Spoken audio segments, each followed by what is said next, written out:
Le système des urgences médicales est une composante essentielle de notre système de santé. Sa finalité ultime est de préserver et sauver les vies humaines.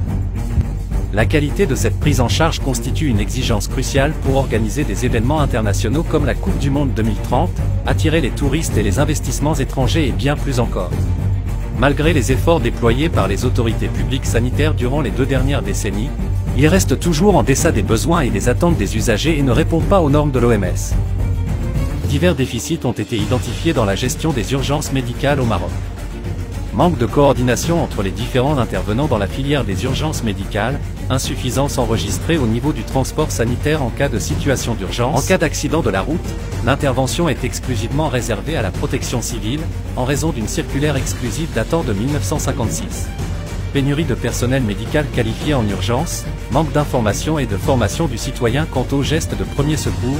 Face à cette situation, le Conseil préconise une série de recommandations. Renforcer la coopération entre les acteurs de la santé d'urgence, donner plus de moyens au SAMU et étendre leur action au secteur privé, utiliser les outils numériques pour améliorer la régulation des urgences, réglementer le transport sanitaire et encourager la coopération entre ambulanciers du public et du privé, établir des normes opposables au secteur public et privé concernant les bâtiments, les équipements, le personnel et l'organisation des services d'urgence, assurer une prise en charge du transport sanitaire privé par l'AMO et faciliter le remboursement des soins ambulatoires.